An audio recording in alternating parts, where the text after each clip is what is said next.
mom taught you how to write, right? Yes, she did. My mom, like, literally, like, broke it down where she'd be like, okay, this is a first verse, this is a hook. It's funny because I've been getting this question on every interview. It's like people know, or maybe they heard me say it, or they just want to know. But yeah, she definitely taught me how to, like, structure a song, write a song, like, what's a verse, what's a B section, pre-hook, whatever, what's a hook, bridge, breakdown, like all that stuff when I didn't really understand. And she's like, this is how you, when you write it on paper, you like write this, then you go like that. So she just definitely like taught, and then she taught me how to harmonize, melodies, how to sing, everything.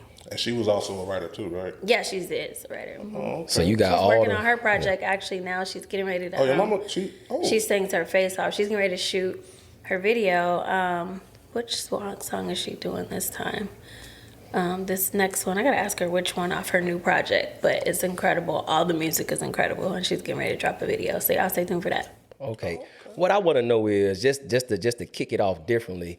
Where did your passion for music come from, and when did you know that, you know what, this is what I want to do, this is what it's gonna be, and just where all that came from? I believe it really from my mom, to be honest. Like, just like growing up around her doing music and hearing her sing in the car, and just I would just be like, oh my God, like that's what I want to do now. I just felt it for you. I would like practice my autograph on books and stuff, like coloring books, just whatever I could get my hands on. So I feel like it's something I knew young that I wanted to do. For a second, I thought I wanted to be a judge.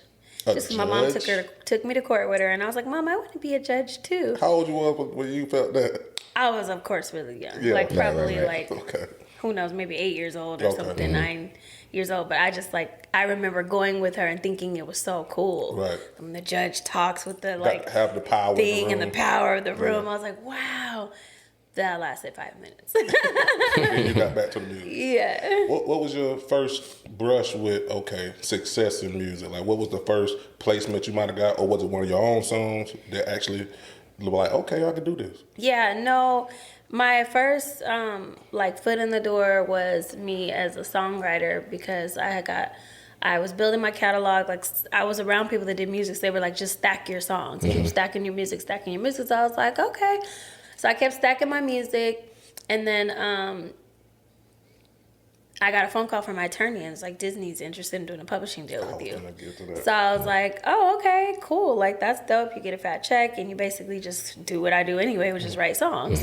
So I took the deal, and then that opened the door for me as a songwriter, like getting placements and stuff. Yeah, that's how I got like on Demi Lovato. No, take that back. It's not how I got on Demi Lovato. Sorry, I got on Demi Lovato separately from that. That's how I got on Jonas Brothers and like Princess and the Frog and like Camp Rock and all that type of stuff. Yeah, because you wrote for Princess and the Frog. Yeah, it was all from being with Disney. So the opportunities would come to Disney, but I would still have to prove myself. Just because you get the deal don't mean you get placed on everything. Like, I was signed over there, but they're like, hey, so we have an opportunity for you to be on Camp Rock. I remember one time it was like I had a Miley Cyrus song, and it was a competition. Like 5 other writers were trying to get it, and they just needed a dope hook. And so I won out of the other 5 writers. So they're like, well, we picked her, and I already was signed. So it's always a challenge, even once you get your foot in the door. Wow.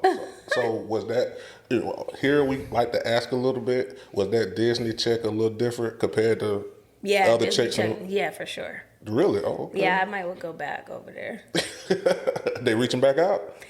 Actually, yeah, because I just got a couple of Disney placements out of nowhere again from like stuff I wrote. That's another thing. You build your catalog, and then your songs could sit, and to us it's old. Might be 7, 6 years old, and they could come out now and it's a hit. So it just depends. It was a song I wrote like 6 years ago. 3 of them actually they wanted for this for some movies and like Proud Family and some other stuff. So I was like, yeah, sure. Whatever. Wow. Now, with you being a songwriter, like, where do your ideas come from? Is just from things that you see, things that you experience, or how did that come about, pretty much? Because I want to know where Jealous came from. Yeah, of course. Like, I talk about my personal experiences, and like, Jealous is the type of record, I co-wrote it, but you feel like, well, damn, like, must be nice to be you. You get to just cheat and do all this stuff, live your life, and You know, like, damn, I'm jealous. I'm over here in love with you and crazy about you, and you get to just like do you and be and look at it like, oh, I'm a man, whatever excuse is. Right. So that's where that stemmed from. Now, you also the only child, right? Yeah, I have an identical twin, but she passed away when we were 3. Okay. Oh, wow. Sorry to hear that. So since then, it's always been just me. My mom didn't have any more kids. Oh, I'm sorry to hear that. I didn't know that. That's all I right. just said you was the only child. I didn't know nothing about that. No, it's okay, because once she passed, I mean, it's been just, you know. Now, you was also supposed to. I don't know if you. I seen this on Wikipedia. It could be wrong, but you were supposed to sign with Dr. Dre at one point, or he wanted you to sign with him or something. Yeah, oh my God, I forgot about that. I met with Dr. Dre through this guy. I think it was right before I signed to Timberland. I met this guy, and he's like, "Oh, I want to introduce you to Dr. Dre," and I was like, "Okay, cool." I don't even know if I believed him. I went up there to meet Dr. Dre. Yeah, I was in my Disney publishing deal, and Dr. Dre was like, "Can I hear some records?" I just had started working as an artist. I wasn't really like an artist for real, so I was also like kind of not prepared because I was like always thinking to write for someone else. So when I went in, you as an artist? yeah, he was interested in me as an artist. But when I went in, he wanted to like hear some stuff, and he wanted like real gritty R&B. Now I do wanna hear R&B stuff. now. Yeah. Oh, okay. Back then, I had like a couple pop records that I was thinking about keeping for myself. Because to be Right. honest, when I first started being an artist, I wanted to be a pop artist.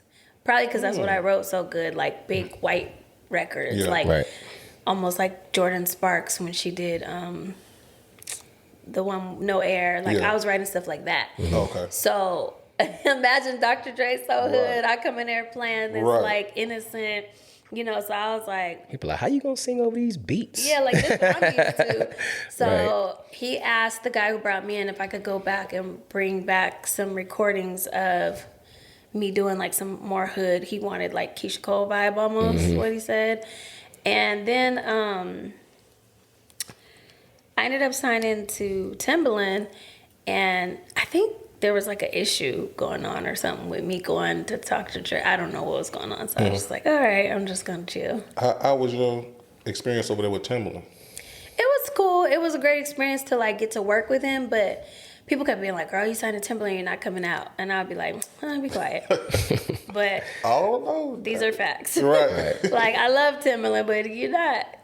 So I was just a lot of waiting around and recording in Miami. So the experience of like working with him and being in Miami was dope. Oh, he was based in Miami? He was based in Miami, so I had to like move there for 6 months, work with him, and working with him every night was incredible. I'll never forget that. But none of my songs came out. Right. I also know that I think you worked with Chris Brown too, right? Yeah. Now, what was it like working with him? Did you actually meet him and y'all worked in the studio No, together? for sure. Yeah, numerous times. Like I've actually like sat at the booth and like gave him notes. Not that he needs it. Yeah. Let's be clear. But just gave him like, you know, a little like, oh, try this or hit it like that. Or if it's a line, Right. something that I wrote, I'm like, I delivered it like this. What if you do it like that? And he would like take it from me. And that was pretty cool, actually. Oh, okay. So he worked as fast as people say he worked? Very. Oh, wow. Okay. So you got to be He's ready. a real superstar. And what was your experience like working with somebody like Beyonce? Was it? I didn't work with Beyonce. I Oh, wish. you just co-wrote. I just wrote, the song was sent to her. Okay. And then she took it, and then I met her a couple years later just at Rock Nation brunch, but I didn't get to, I wish, be in the wish? studio with her. That would have been so cool.